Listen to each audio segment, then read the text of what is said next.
Recent టైమ్స్‌లో పేగు cancer అనేది కూడా బాగా వింటున్నాము. సో, అది యూజువల్‌గా ఎలా వస్తూ ఉంటుంది? అంటే మనం తీసుకునే లైఫ్ స్టైల్ హ్యాబిట్స్, ఫుడ్స్ వల్లే ఆ పేగు క్యాన్సర్ అనేది కూడా ఎక్కువగా వస్తూ ఉంటుందా? లేకపోతే దానికి గల కారణాలేంటి? నేను రీసెంట్‌గా ప్యారిస్ వెళ్ళాను. ఓకే. ప్యారిస్ వెళ్తే అక్కడ ఫుడ్ చూస్తుంటే నాకు అదొక రకమైన విరక్తి కలిగింది. ఉదయం లేవగానే అక్కడికెళ్తే హోటల్‌లో బుఫే పెడతారు. ఓకే. ఏముందంటే బ్రెడ్, జామ్. హ్మ్. లేదంటే ఆ సాసేజెస్‌లు, బీఫు, పోర్కు. హుహు. That is there. ఇంకేం లేదు వాళ్ళకి తినటానికి. ఆ! They don't have anything. ఇప్పుడు మన ఇండియాలో 5 స్టార్ హోటల్‌కి వెళ్ళండి. ఇడ్లీ ఉంటది, దోస ఉంటది, వడ ఉంటది, ఉప్మా ఉంటది. ఒక 100 రకాలు ఉంటాయి. Yeah! So they are all our traditional. We have so much variety hmm. To eat. Hmm. వాళ్ళకి అంత వెరైటీ కనపడట్లేదు ఎక్కడ. ఓకే. తింటే మొత్తం స్టీక్ డైరెక్ట్ మా రెడ్ మీట్ ఎక్కువ తింటారు. అండ్ ఇది ఇంత మీట్ తిని మనం 4 లెట్టూస్ ఆకులు తింటే హెల్దీ థింగ్ వచ్చేది కదా. రాదు. So we have a wonderful options. మన traditional options are very good, very time tested. That is మీరందరూ ఇప్పుడు మన దగ్గర ఈ మీడియా ద్వారా క్యాన్సర్లు అవి ఎక్కువ వింటున్నామని భయపడుతున్నారు కానీ మీరు నోట్ చేసుకోండి. టెక్స్ట్ బుక్ పేజ్ తీసి నోట్ చేసుకోండి కావాలంటే. Davidson text book of medicine అంటే ఇది ఆల్మోస్ట్ ఎంబీబీఎస్ డాక్టర్స్కి భగవద్గీతతో సమానం. ఓకే. అలాంటి బుక్లో హ్యారిసన్ కానీ డేవిడ్సన్ కానీ సిఎండిటి అనే టెక్స్ట్ బుక్లో కోలన్ క్యాన్సర్ అనే చాప్టర్ ఓపెన్ చేయండి. ఓకే. ఓపెన్ చేస్తే what is the incidence in America అంటే, what is the incidence in India అంటే, ఇండియాలో కన్నా 30 రెట్లు అమెరికాలో క్యాన్సర్ ఎక్కువ. ఓకే. 30 రెట్లు కోలన్ క్యాన్సర్, పెద్ద పేగు క్యాన్సర్. ఆహా! యూనో 50 ఏళ్ళు దాటిన ప్రతి ఒక్కళ్ళు 5 ఏళ్ళకి ఒకసారి కానీ కొలనోస్కోపీ చేయాలి. ఓకే. కొలనోస్కోపీ అంటే ఆల్మోస్ట్ ఇంత పెద్ద పైపుని మోషన్ ద్వారా నుంచి కంప్లీట్గా వెళ్ళి పెద్ద పేగంతా స్టడీ చేస్తారు ఎక్కడన్నా క్యాన్సర్ వస్తుందా అని. Okay. Okay. That is a rule. ఆహా! మీరు అది చేయలేదనుకోండి, యువర్ ఇన్సూరెన్స్ ప్రకారం నువ్వు అది చేయించుకోలేదు, రేపు నీకు క్యాన్సర్ వస్తే నీకు ఇన్సూరెన్స్ కూడా కవర్ అవ్వదు. ఓకే. ఇండియాలో ఆ రూల్ లేదు. హుహుహుహు. ఎందుకని? మీరు ఏ టెక్స్ట్ బుక్ అన్నా చదవండి. కోలన్ క్యాన్సర్ అంటే 5 ఏళ్ళకి 10 ఏళ్ళకి ఒకసారి కొలనోస్కోపీ చేసి స్క్రీనింగ్ చేయాలి. ఇండియాలో అది లేదు. ఎందుకు? 30 times more common in western population. యూరోప్లో, యుఎస్లో దట్ ఈస్ మోర్ కామన్. మన ఇండియాలో ఎందుకు లేదు? మన food habits, we have so much to eat. అన్ని ట్రెడిషనల్, వెజిటేరియను, మంచిగా అన్నము, పప్పు, లేదంటే ఒక కూర, ఒక వెజిటబుల్ కూర, తర్వాత పెరుగు. ఆ ట్రెడిషన్కి మనం అలవాటు పడున్నాం ఎప్పటి నుంచో.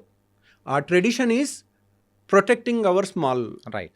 మన ఇంటెస్టైన్స్ని కాపాడి చాలా వరకు క్యాన్సర్ రాకుండా అయి ఉంటుందని నేను అనుకుంటున్నాను. ఎందుకంటే మేమేంటి అనుకుంటున్నాం అన్ని చదివినా మేము కన్క్లూషన్స్ ఇవ్వము. మోస్ట్ లైక్లీ ఇది కారణం అయి ఉంటుంది అని చెప్పగలుగుతాం. ఓకే.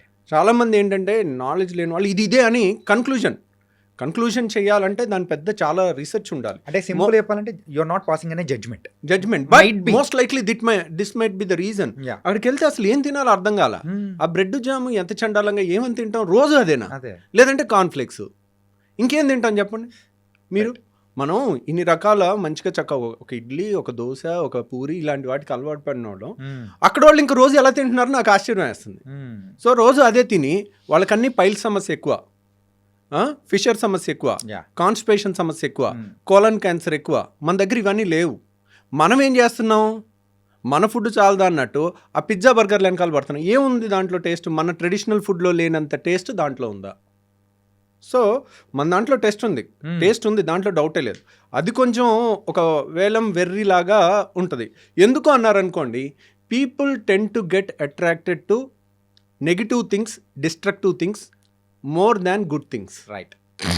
అండ్ మీరు అంటారు చూడారా పోక్రీ సినిమాలో ఏదో గాంధీ మీద సినిమా తీస్తే అసలు ఆడదు, అదే కడప కింగ్ 250 సెంటర్స్ 100 days అంటారు కదా. సో అంతే. ఇప్పుడు చూడండి, ఇప్పుడు మీరు మంచి సినిమా చూడండి, చూడరు. ఇప్పుడు పుష్ప 2లో ఒక స్విమ్మింగ్ పూల్లో ఉచ్చబోసే సీను ఒక హీరో చేస్తే దాన్ని మన కిడ్స్ ఏ విధంగా తీసుకుంటారండి? సో అంటే దానికి అన్ని కలెక్షన్స్ ఎలా వస్తున్నాయి? బ్యాడ్ ప్రోడక్ట్ని యూ కెన్ సెల్ ఇట్, అది నీ గొప్పతనం అయి ఉండొచ్చు. దానంతట అది ఒకప్పట్లాగా మీరు పాత సినిమాల్లో ఇప్పుడు జగదేక్ వీరుడు అతిలోక సుందరి సినిమా చూడండి, మీరు 100 సార్లు చూసినా చూడాలనిపిస్తుంది. ఆ శ్రీదేవి యాక్షన్ కానీ చిరంజీవి స్టెప్పులు కానీ. Yeah. So there is impeccable, that is real టాలెంట్తో వచ్చింది, ఇది మార్కెటింగ్తో వచ్చింది. ద డిఫరెన్స్ అనేది కూడా ఉంటుంది. ఓకే సార్, యూజువల్గా గ్యాస్ట్రిక్ ఇష్యూస్ ఉన్న వాళ్ళకు హార్ట్ అటాక్స్ అనేది కూడా వచ్చేస్తూ ఉంటాయంటారు. మరి ఇందాక మీరు చెప్పిన హార్ట్ బర్న్ అనే ఎక్కువ సిచ్యువేషన్స్ ఉంటారు, లేకపోతే హార్ట్ అటాక్స్ నిజంగా వచ్చే అవకాశాలు ఉంటాయంటారా? గ్యాస్ట్రిక్ రిలేటెడ్గా గ్యాస్ సమస్య ఉన్న వాళ్ళకి హార్ట్ అటాక్ వస్తుందని ఎక్కడ ఏ పుస్తకాల్లో లేదండి. కాకపోతే ఏంటంటే గ్యాస్ సమస్యలు ఉన్న వాళ్ళకి చెప్పాను కదండి, చాలా మందికి ఈ అప్పర్ వాల్వ్ అనేది లూజ్గా ఉంటుంది, వాళ్ళకి హార్ట్ బర్న్ కామన్గా ఉంటుంది, వాళ్ళకి చాలా వరకు హార్ట్ ప్రాబ్లం ఏమో అన్న భయం ఉంటుంది, కానీ యూజువల్గా వాళ్ళకి హార్ట్ అటాక్స్ పెరిగే అవకాశం లేదు. హార్ట్ అటాక్స్ పెరగచ్చు, దేనివల్ల పెరగచ్చు, రోజు బిర్యానీ తింటున్నారు అనుకోండి, దాంట్లో ఆయిల్ ఎక్కువ ఉంటుంది, కొలెస్ట్రాల్స్ ఎక్కువ ఉంటాయి, మనం తినే ఫుడ్ డైలీ అన్హెల్దీ ఫుడ్ తింటున్నాం అనుకోండి, డైలీ మన ట్రెడిషనల్ ఫుడ్ ఏంటి, చక్కగా కూర, పప్పు, పెరుగు ఈ టైప్ తినకుండా, సాంబారు, రసం ఇట్లాంటివి తినకుండా రోజు మనం బిర్యానీలు తింటుంటే that is not our food, that is not healthy food also. వారానికి ఒక రోజు ఈజ్ ఓకే. సో అలా తింటుంటే దానివల్ల హార్ట్ అటాక్ వస్తుంది. ఓకే, దాంట్లో గ్యాస్ వల్ల రాదు, మనం తినే కంటెంట్స్ ఆర్ నాట్ గుడ్, దానివల్ల రావచ్చు. ఓకే, దానివల్ల ఏముంది, మగవాళ్ళకైతే చిరుబొజ్జు వస్తుంది, అందరికి ఇప్పుడు లేడీస్కి అయితే ఫ్యాట్ అంతా సీట్ దగ్గర పేరుకుంటుంది, మగవాళ్ళకి పొట్ట కొండలాగా పెరుగుతుంది. ఓకే, సో ఎప్పుడైతే పొట్ట దగ్గర ఫ్యాట్ పెరుగుతుందో వాళ్ళకి హార్ట్ అటాక్స్ ఎక్కువ వచ్చే అవకాశం. ఓకే, ప్రపంచం అంతటా మగవాళ్ళు ఆడవాళ్ళ కన్నా 2 ఏళ్ళు తక్కువ బతుకుతారు. మీరు జపాన్లో యావరేజ్ లైఫ్ స్పాన్ తీసుకున్నారనుకోండి, లేడీస్లో 83 ఏళ్ళు, మగవాళ్ళు 81 ఏళ్ళు. ఎందుకు, అమెరికాలో కానీ జపాన్లో కానీ మీరు ఇండియాలో కానీ ఎక్కడైనా తీసుకోండి, మగవాళ్ళ కన్నా ఆడవాళ్ళు 2 ఏళ్ళు ఎక్కువ బతుకుతారు. దానికి రీజన్ ఎందుకంటే మగవాళ్ళకి ఫ్యాట్ కొండలాగా పొట్ట దగ్గర ఏర్పడు, పొట్ట దగ్గర ఫ్యాట్ ఏర్పడిన వాళ్ళకి హార్ట్ అటాక్స్ ముందు వస్తాయి. ఓకే, అందుకోసమే లేడీస్ అందుకని లేడీస్ తొందరగా. కాబట్టి లేడీస్లో కూడా కొంతమందికి పొట్ట దగ్గర ఫ్యాట్ వస్తుంది, వాళ్ళకి కూడా హార్ట్ అటాక్స్ ఎక్కువ వస్తాయి. Okay, okay, that's the sign అనుకోవచ్చు. ఆండ్రాయిడ్ ఒబిసిటీ అంటారు దాన్ని. పొట్ట దగ్గర పెరిగితే దాన్ని ఆండ్రాయిడ్ అంటారు. ఆండ్రాయిడ్ ఫోన్ కాదు, ఆండ్రాయిడ్ ఒబిసిటీ అంటే male type of obesity, android gynoid అంటే ఫీమేల్ టైప్ ఆఫ్ ఒబిసిటీ, అంటే సీట్ దగ్గర ఎక్కువ పెరగటం అనమాట. అండ్ సార్, మీ యొక్క కంప్లీట్ ఒక సర్వీస్లో ఎప్పుడైనా కానీ డిఫికల్ట్ అనిపించిన కేసు ఏదైనా ఉందా? అంటే ఇప్పుడు నేను చెప్పాను కదండి, ఐఎమ్ ఏ సర్జన్. నేను సర్జరీ చేసిన తర్వాత పేషెంట్ చావు బతుకుల్లో ఉంటే దట్ డే, ఆ డే అంతా నాకు నిద్ర సరిగా పట్టదు. So I can't avoid it. అంటే ఏ ప్రాబ్లంతో వచ్చినప్పుడు అరే this an very difficult challenge తీసుకొని నెలకు ఒకసారి, ఈ మధ్య తగ్గినాయండి, అంటే ద మోర్ రిఫైన్ అవుతూ ఉండే కొద్దీ, so we become perfect day by day, ఇంకా వి రీలెర్న్ చేస్తూ ఉంటాము. బట్ ఇట్ ఈస్ చాలాసార్లు ఫేస్ చేస్తుంటాం మేము. కాకపోతే చాలాసార్లు ఒక యంగ్ పేషెంట్, నేను ఇప్పటికీ నా అదృష్టవశాత్తు, నేను యాక్చువల్గా మా నాన్న నాస్తికుడు, మా నాన్న ఎప్పుడు దేవుణ్ణి నమ్మేవాడు కాదు, he's a hard core communist. So నాకు ఏంటో తెలియదు, అంటే చివరికి I have to believe in God, ఎందుకంటే there is something beyond which I cannot do. నేను అన్నీ చేస్తాను, అయినా పేషెంట్ బాగవుడు, చేయాల్సినవి అన్నీ. ఓకే, ఆ టైంలో కొంచెం లక్కో దైవబలమో ఏదో మనకు తెలియదు, అది మనం when we are exhausted with our intelligence. ఏదో ఒక గొప్ప వ్యక్తి చెప్పాడు, ఏమనంటే religion starts when the science ends. అంటే సైన్స్కి అయిపోయిన తర్వాత ఏం అర్థం కానప్పుడు అప్పుడు రిలీజియన్ స్టార్ట్ అవుతుందని, అప్పుడు దేవుణ్ణి మనం. సో ఆ దాంట్లో ఒక్కోసారి నేను ఒక యంగ్స్టర్ 19 ఏళ్ల కుర్రోడికి నేను ఒకసారి బేరియాట్రిక్ ఆపరేషన్ చేశాను. ఓకే, పాపం తనకి చాలా మేజర్ కాంప్లికేషన్ వచ్చి బాడీ అంతా, అంటే 1000 మందిలో ఒకళ్ళకి వచ్చే కాంప్లికేషన్ అది వచ్చేది. ఓకే, ఇది 10 ఏళ్ల కింద జరిగింది. మంగళగిరి కుర్రోడు అబ్బాయి శ్రీనివాస్ అని. సో తనకి ఆల్మోస్ట్ చావు బతుకుల దాకా వెళ్ళాడు.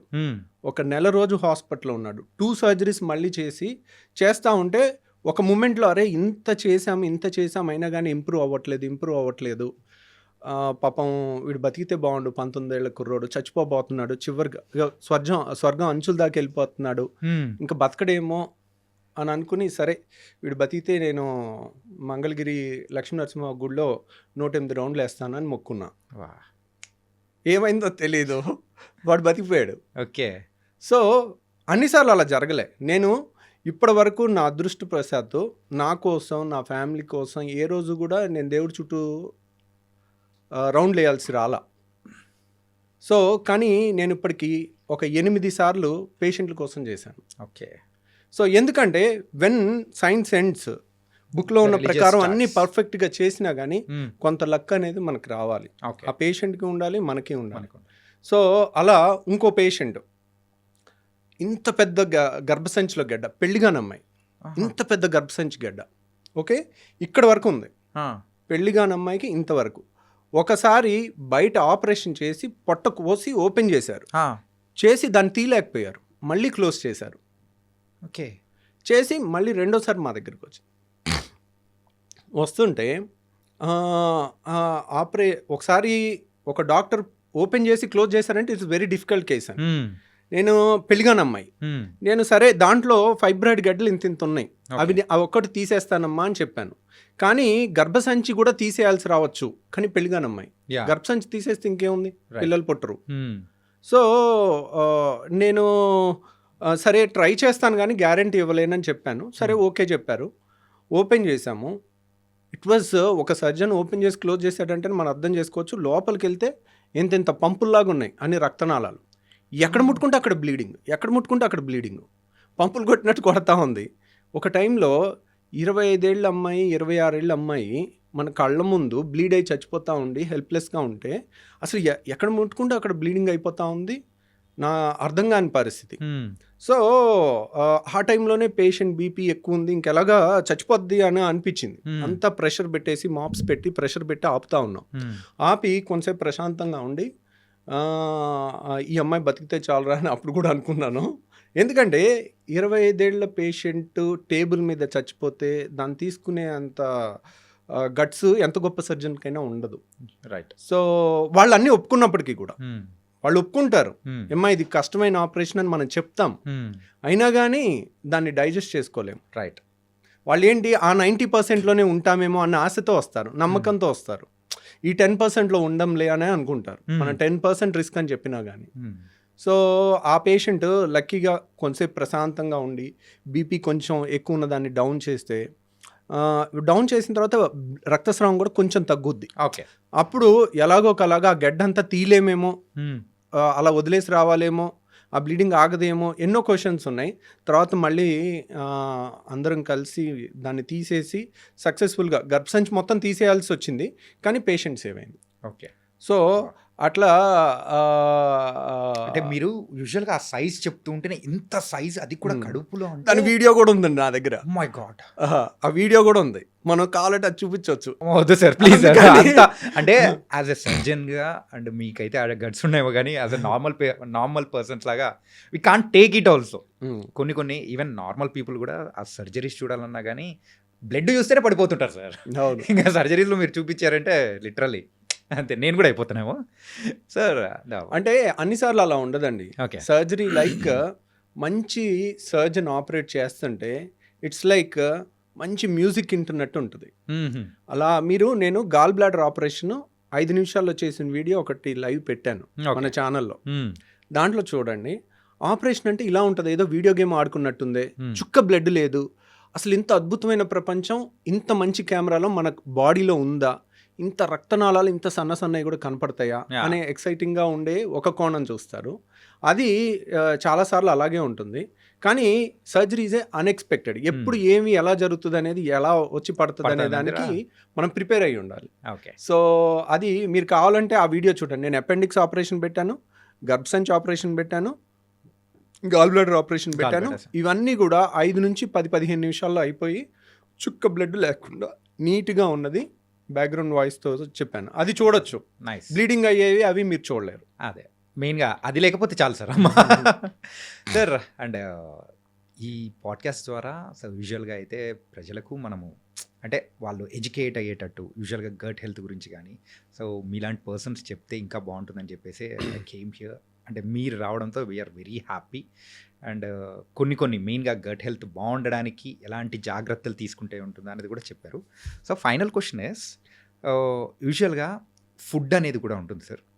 మార్నింగ్ అయితే హెవీగా, అంటే మార్నింగ్ రాజులా తీసుకోమంటారు, మధ్యాహ్నం అయితే మనిషిలా తీసుకోమంటారు, రాత్రి అయితే అడుక్కునే వాళ్ళ తీసుకోమని ఇట్లా చెప్తూ ఉంటారు.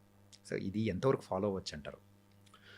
అంటే దట్స్ వన్ వే ట్రూ అండి. ఎందుకంటే ఉదయం లేసామనుకోండి, ఉదయం లేచిన కాడ నుంచి మనం ఒక 12 గంటలో 10 గంటలో వర్క్ చేస్తాం. రైట్. సో మన కండరాలకి అన్నిటికీ కూడా ఎనర్జీ కావాలి. కాబట్టి మార్నింగ్ తిన్నా కానీ మనం చేసే పనితో అది అరిగిపోతుంది. సో మనం మధ్యాహ్నం కూడా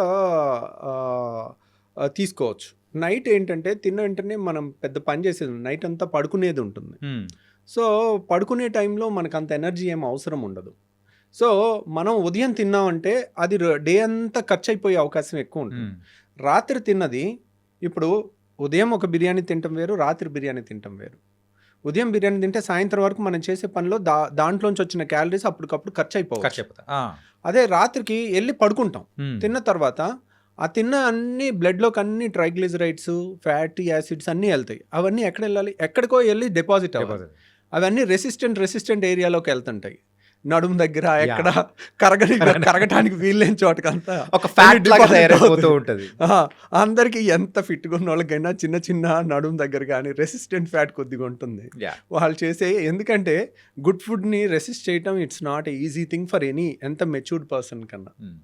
so and gall bladder stones అనేది కూడా రీసెంట్ టైమ్స్లో బాగా వింటున్నాను సార్. అంటే ఇప్పుడు కిడ్నీలో స్టోన్స్ వచ్చాయంటే అది త్రూ మన యూరిన్ ద్వారా కూడా వచ్చేసి బయటికి కొట్టేస్తుంది. అది రాలేని సందర్భాల్లో ఏమంటారు, మనకు త్రూ ట్రీట్మెంట్ ద్వారా తీస్తారు. ఈ గాల్ బ్లాడర్ స్టోన్స్ అనేది వెళ్ళిపోతే ఆ గాల్ బ్లాడర్లో పడిపోతాయి అని కూడా విన్నాను. సో దాన్ని తీయాలంటే ఆపరేషన్ తప్ప వేరే ఆప్షన్ అనేది లేదా కరిగించడానికి కానీ ఏదైనా? అంటే గాల్ బ్లాడర్లో స్టోన్స్ అనేది కిడ్నీలో స్టోన్స్ వేరు, గాల్ బ్లాడర్లో స్టోన్స్ వేరు. రెండింటికి వ్యత్యాసం చెప్తాను. కిడ్నీలో స్టోన్స్ అనేది లెస్ దాన్ 1 సెంటీమీటర్ ఉంటే 99% లెస్ దాన్ 1 సెంటీమీటర్ ఉంటాయి. అవన్నీ కూడా వాటర్ ఎక్కువ తాగుతుంటే దానంతరవే పడిపోయే అవకాశం ఉంటుంది. గాల్ బ్లాడర్లో స్టోను బయటికి పడేవి చాలా తక్కువ అన్నమాట, అవి అలాగే ఉంటాయి. కాకపోతే గాల్ బ్లాడర్లో స్టోను అంత డేంజరస్ ఏం కాదు. అంటే నొప్పి లేదు. చాలా మందికి ఒక స్టోను 1 సెంటీమీటర్ స్టోన్ తయారవ్వాలనుకోండి, అది కనీసం 5 ఏళ్ళ నుంచి 10 ఏళ్ళు పట్టుద్ది. ఎందుకంటే ఒక ఇసుక రేణువులాగా తయారవుతుంది.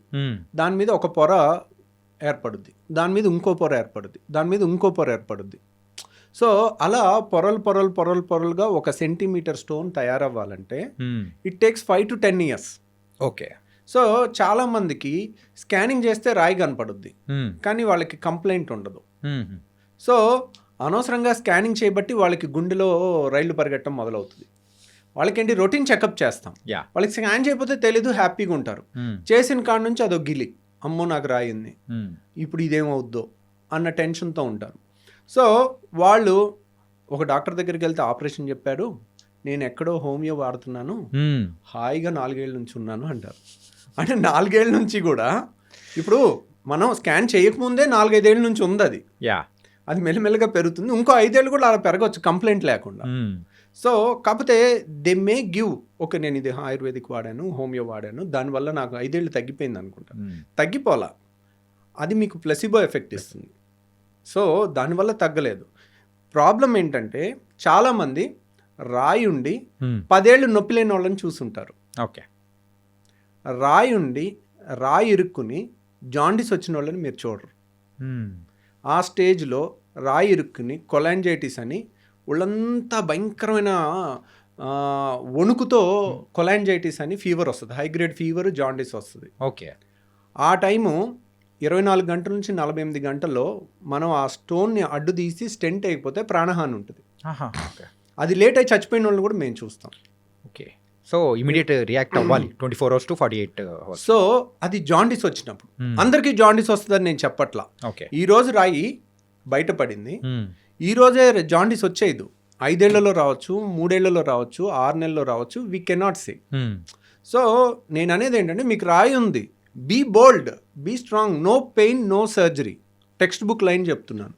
గాల్ బ్లాడర్లో స్టోన్ ఉంది, నో పెయిన్ నో సర్జరీ. దాంట్లో రూల్ ఏం లేదు, రూల్ నెవర్ చేంజెస్. ధైర్యంగా మీరు ఉండండి, అదేం అవ్వదు. కానీ నేను చెప్పేది ఏంటంటే, రియల్గా నొప్పి వచ్చినప్పుడు కూడా నొప్పి టాబ్లెట్ వేసుకుని దాన్ని ఆపి మళ్ళీ నాకు నొప్పి లేదని అనొద్దు. ఒక్కసారి నొప్పి వచ్చినా that is a dangerous stone. Okay, ఈ రోజు ఇరుక్కుని నొప్పి వస్తుంది. గాల్ బ్లాడర్ ఫండస్ అంటారు, వెడల్పుగా ఉంటుంది. నెక్ అంటారు, నెక్ సన్నగా ఉంటుంది. అది బయటకు వచ్చే ద్వారంలో ఇరుక్కుంది అనుకోండి, అప్పుడు మనకి నొప్పి వస్తుంది. అది ఇరుక్కుని మళ్ళీ వెనక్కి వచ్చేస్తే నొప్పి ఉండదు. రైట్. మళ్ళీ ఒక 3 నెలలకి ఇరుక్కోవచ్చు, 6 నెలలకి ఇరుక్కోవచ్చు. ఇరుక్కున్నప్పుడు మాత్రం భయంకరమైన పెయిన్ పరుగులు తీపిస్తుంది. అందుకేనా మీరు స్టంట్ అనేది కూడా వేయాలి అనేది? అంటే అది జాండీస్ ఉన్నప్పుడు, దాంట్లో జాండీస్ ఉన్నప్పుడు, జాండీస్ లేకుండా కూడా నొప్పి రావచ్చు. ఓకే. సో దాంట్లో ఏంటంటే నేను అనేది ఏంటంటే గాల్ బ్లాడర్ స్టోన్ వల్ల ప్రాణం పోయిన వాళ్ళని మేము చూసాం, మీరెవరు చూడలేదు. Okay okay. సో ఇప్పుడు పోక్రీ సినిమాలు అంటారు చూడండి, రెస్పాన్సిబిలిటీ తీసుకునే ఏకైక డిపార్ట్మెంట్ పోలీస్ డిపార్ట్మెంట్ అంటారు కదా. సో అందరూ నువ్వు వాళ్ళని పట్టుకోలేదు వీళ్ళని పట్టుకోలేదు అని అంటం తేలిక. ఓకే, ఎవడో ఎక్కడో 4 గదుల మధ్యలో ఒకళ్ళని మర్డర్ చేసి వెళ్ళిపోతే పోలీస్ డిపార్ట్మెంట్ ఇది చేయలేదు అది చేయలేదు అని ప్రతి ఒక్కళ్ళు మాట్లాడటం తేలిక. దాన్ని వెళ్ళి వాళ్ళు లేరు అక్కడ, వాళ్ళు లేనప్పుడు జరిగింది. క్రిమినల్స్ అన్ని పోలీసులు ఉన్నప్పుడు చూసి చేయరు కదా. వాళ్ళు వెళ్ళి చేయాల్సిన వాళ్ళ రెస్పాన్సిబిలిటీ తీసుకొని ఫైనల్గా వాళ్ళే చేసేది. రైట్. సో ఇక్కడ కూడా సమస్య వచ్చినప్పుడు, ప్రాణం మీదకి వచ్చినప్పుడు అప్పుడు వెళ్ళండి వేరే చోటకి, అప్పుడు ఉండండి ధైర్యంగా, వేరే ఆల్టర్నేట్ మెడిసిన్ వాడి. ప్రాణం మీదకి వచ్చినప్పుడు ఎక్కడికి వస్తారు? సైన్స్ దగ్గరికి వస్తారు. ఆపరేషన్ చేసి తీయాల్సి వచ్చినప్పుడు ఎక్కడికి వస్తారు? సైన్స్ దగ్గరికి వస్తారు. కానీ ఒక ఆపరేషన్ పొరపాటున ఎవరన్నా చెప్తే మేబీ 2 types ఆఫ్ డాక్టర్స్ ఉండొచ్చు. అనవసరంగా చాలామంది సర్జరీ చేయాలమ్మా అని చెప్తారు. ఎందుకు రీజన్ చెప్పరు. ఎందుకు రీజన్ చెప్తే పేషెంట్ ఓహో ఇది కదండి చేస్తాం. చాలామంది కొంతమంది డాక్టర్లు ఏంటంటే ఈరోజు రాయి ఉంది, ఈరోజు చెప్పేయాలి, వీళ్ళు చెప్పకపోతే ఇంకో చోటుకి వెళ్ళి ఇంకో దగ్గర చేయించేసుకుంటారేమో, మళ్ళీ మన దగ్గరికి రారేమో అన్న ఇన్సెక్యూరిటీ ఉంటుంది. అది ఉండకూడదు. దానివల్ల లేని భయాన్ని ఇచ్చి చెప్పేసేసరికి వాళ్ళు ఇంకా నెగిటివ్ అయిపోతారు. రైట్. అనవసరంగా చేసేస్తున్నారు. ఆ డాక్టర్ చెప్పాడు, నేను భయంతో వచ్చేసాను డాక్టర్ గారు, 4 ఏళ్ళు అయింది నాకు నొప్పి లేదంటారు. So no pain no surgery. మనం టెక్స్ట్ బుక్లో ఉన్న రూల్ చెప్పాలి. At the same time jaundice ఉంటే లైఫ్ రిస్క్ ఉంటుంది, వెంటనే రావాలి. నొప్పి ఉంటే లైఫ్ రిస్క్ ఉంటుంది, వెంటనే రావాలి. సో ఆ క్లాస్ కూడా తెలుసుకున్నారనుకోండి, ఓహో నొప్పి ఉంటే నేను రావాలి. అండ్ ఇంకో బ్యూటిఫుల్ థింగ్ ఏంటంటే గాల్ బ్లాడర్లో చాలా మందికి తెలియంది ఫ్యాటీ డిస్పెప్సియా అంటారు. వాడు మా ఫ్రెండ్ ఉండేవాడు, నా రూమ్మేట్. 6 ఏళ్ళు MBBS ఒకే రూము అలా ఉండేవాళ్ళం. వాడు మొన్న మా ఫ్రెండ్స్ US నుంచి వస్తే అందరం కలిసి వాళ్ళు బిర్యానీ తిన్నారు హైదరాబాద్లో. ఓకే. తింటుంటే వీడు ఏంటోరా బిర్యానీ తినలేకపోయాడు, ఈరోజు బిర్యానీ తినాలంటే ఇబ్బంది పడుతున్నాడు అని మిగిలిన ఫ్రెండ్స్ నాకు చెప్పారు. సో అప్పుడు అలగలే మాకు. తర్వాత 3 నెలల తర్వాత ఎప్పుడు ఆయిల్ ఫుడ్ తిన్న ప్రతిసారి కడుపులో ఇబ్బంది అవుతుంది వాళ్ళకి. దాన్ని ఫ్యాటీ డిస్పెప్సియా అంటారు. ఫ్యాటీ ఫుడ్ తీసుకుంటే వాళ్ళకి గాల్ బ్లాడర్ మూసుకుంటే ఆ స్టోన్ వచ్చి నెక్లో ఇరుక్కుని నొప్పి వస్తుంది. ఆయిలీ ఫుడ్ తినలేరు వాళ్ళు. గాల్ బ్లాడర్లో స్టోన్స్ ఉన్న వాళ్ళకి బెస్ట్ టెస్ట్ ఏంటి, ఆపరేషన్ చెయ్యాలా వద్దా స్కానింగ్ కాదు, బెస్ట్ టెస్ట్ వారానికి 1 రోజు మంచిగా దట్టంగా నూనె ఉన్న ఫుడ్ 2 ముద్దలు తినండి చాలు. వాళ్ళకి కడుపులో ఏదో ఇబ్బంది అనిపిస్తుంది. ఇప్పుడు అందరూ లొట్టలు వేసుకుని తింటారుగా, బిర్యానీలో ఇంత గ్రేవీ వేసుకుని, లేదంటే పైన చేపల పులుసు పైన ఆయిల్ తేలుతా 2 గంటలు వేసుకుని లొట్టలు వేసుకుని తినాలి కదా అందరూ. వాళ్ళు తినలేరు. వాళ్ళు నేను గాల్ బ్లాడర్ స్టోన్ వాళ్ళకి ఒక్క టెస్ట్ చేసుకోండి, మీరు కనుక ఇది పాస్ అయితే మీకు ఆపరేషన్ అవసరం లేదు. ఓకే. మీరు ఇది ఫెయిల్ అయితే వెంటనే రావాలి. అప్పుడు కూడా అమ్మో నా గాల్ బ్లాడర్ నేను పారిపోతా అనొద్దు. మనం బోల్డ్గా ఉండాలి. ఆపరేషన్ అవసరం లేకుండా చేయటం ఎంత తప్పో, బాగా అవసరం ఉన్నప్పుడు చేయించుకోవటం కూడా ఇంకా డేంజరస్. ఓకే. సో నేనేంటి సింపుల్గా టెక్స్ట్ బుక్లో లైన్ చెప్పేస్తున్నాను. ఫ్యాటీ డిస్పెప్సియా ఉంటే ఈరోజు టైం బాంబు లాంటిది, ఈరోజు మీకు నొప్పి ఉండకపోవచ్చు, వచ్చి తగ్గిపో ఉండొచ్చు. లేదంటే ఆయిల్ ఫుడ్ తింటేనే నాకు వస్తుంది డాక్టర్ గారు, నేను డైట్తో తెలివిగా తప్పించేసుకుంటున్నాను సంవత్సరం నుంచి. అది తెలివితో తప్పించుకోవటం గొప్ప విషయం కాదు. అదేంటి, అది ఇండికేషన్, అది వార్నింగ్ ఇస్తుంది. అప్పుడు మనం వార్నింగ్ ఇచ్చిన తెలివైన వాళ్ళు ఏంటి, వార్నింగ్ పట్టుకోవాలి. ఎందుకు మీరు ఆ తెలివైన వాళ్ళు ఇప్పుడు వాళ్ళకి హాలిడేస్ ఉండొచ్చు, దసరా హాలిడేస్, సంక్రాంతి హాలిడేస్, లేదా వీకెండ్ హాలిడేను, 1 డే 5 నిమిషాలు ఆపరేషన్. ఎర్లీ స్టేజ్లో వస్తే 5 నిమిషాలు అయిపోద్ది. అదే బాగా నొప్పి వచ్చి మందులు వాడి మళ్ళీ తగ్గించుకుని ఒక 6 నెలలు సంవత్సరం పోస్ట్పోన్ చేయొచ్చు. ఏ గాల్ బ్లాడర్ స్టోన్స్ నన్ను మనం పోస్ట్పోన్ చేయొచ్చు సర్జరీని. నొప్పి వచ్చిన తర్వాత కూడా చేయొచ్చు. But that's not. ఎందుకు అలా పోస్ట్పోన్ చేసి నొప్పి వచ్చినప్పుడల్లా నొప్పి మెడిసిన్ ఇచ్చి యాంటీబయాటిక్స్ ఇచ్చి దాన్ని తగ్గించి సంవత్సరం తర్వాత ఆపరేషన్ చేసేటప్పుడు నేను కావాలంటే ఆ వీడియో చూపిస్తాను. 5 నిమిషాల్లో అయిపోయిన ఆపరేషను, గంటన్నర పట్టే ఆపరేషను. సో ఎక్కడికక్కడ ముద్దలాగా అయిపోయి, ఇప్పుడు మీకు ఇక్కడ ఒక కత్తితో కట్ చేసి కుట్టేయటం చాలా తేలిక, fine cut, clear cut edges కనపడతాయి. అదే బైక్ మీద నుంచి కింద పడిపోయి మొహానికి ఏదన్నా రాయో ఏదో గుద్దుకుని మొహం ఇంత ఉబ్బిపోయి కళ్ళు కూడా కనపడవు, కళ్ళు ఓపెన్ అవ్వవు, ఈ అన్నీ ఉబ్బిపోయి ఉంటుంది. అలా దెబ్బ తగిలినప్పుడు కానీ, చీమ్ పట్టినప్పుడు కానీ, చీమగడ్డ ఉబ్బుద్దా, ఎర్రగా అయిపోద్దా, అలా ఉంటుంది గాల్ బ్లాడర్. అలాంటి దానికి ఆపరేషన్ చేయాలంటే మీకు ఈ ఫైన్ కట్కి చేసిన దానికి ఉబ్బిపోయి మొత్తం ట్రామా అయ్యి మొత్తం వంకాయ బజ్జీ లాగా అయిపోయిన దాని మీద ఆపరేషన్ చేయడానికి చాలా తేడా ఉంటుంది. రైట్. సో వాళ్ళు అది చూడరు, మేము చేస్తుంటాం, చేసేటప్పుడు తిట్టుకుంటూ ఉంటాం. వీళ్ళు ఏంటి ఇంత ఎన్నిసార్లు చెప్పినా ముందు వచ్చే హాయిగా ఉండేది కదా, వాళ్ళకే రిస్క్ కదా. ఇప్పుడు యంగ్స్టర్స్ మీ ఏజ్ వాళ్ళు అనుకోండి, నేను 2 గంటలు చేసినా తట్టుకుంటారు. అదే 60 ఏళ్ళ వాళ్ళకి హార్ట్ ప్రాబ్లమ్స్ అన్నీ వచ్చే వయసు, మీ వయసుకి మీకు రిజర్వ్ కెపాసిటీస్ ఎక్కువ ఉంటాయి. అదే 60 ఏళ్ల వయసు వాళ్ళు 2 గంటలు ఆపరేషన్ చేసేటప్పుడు ఏదైనా హార్ట్ బీట్ అప్ డౌన్ అయ్యి ప్రాణాలకి రిస్క్ ఉంటుంది. అంత రిస్క్ ఏముంది, 5 నిమిషాలు దానికి భయపడితే. మీరు కావాలంటే భయపడేది ఉంటే నాది 5 నిమిషాల వీడియో చూడండి, లైవ్ వీడియో 5 నిమిషాల్లో నేను ఫినిష్ చేసేసింది. సో 5 నిమిషాలు అయిపోయి 3 గంటల్లో లేచి నడిచి మరుసటి రోజు వెళ్ళిపోతే వై నాట్, అంతే కదా. సో అర్లీగా మనం చేసుకుంటే కూల్ అయిపోతుంది అన్నమాట. ఇంకొక పైత్యం ఉంది. ఇప్పుడు మొన్న ఒక కప్పులు లండన్ నుంచి వచ్చి చైనా వెళ్ళి గాల్ బ్లాడర్లో స్టోన్కి ప్రపంచం మొత్తం గాల్ బ్లాడర్ తీసేస్తున్నారు. నేను చైనా వెళ్ళి ఎక్కడ లేని టెక్నాలజీ రాయి ఒక్కటి తీయించుకొచ్చాను, గాల్ బ్లాడర్ తీయించుకురాలేదు. దాన్ని లైవ్ ఇవో లోపలికి వెళ్తున్నాం, లోపలికి వెళ్ళేటప్పుడు ఫీలింగ్స్, బయటకు వస్తున్నాం ఆ టైంలో ఫీలింగ్స్, దానికి మిలియన్స్ ఆఫ్ వ్యూస్. సార్ అదేమన్నా హోమ్ టూరా సార్?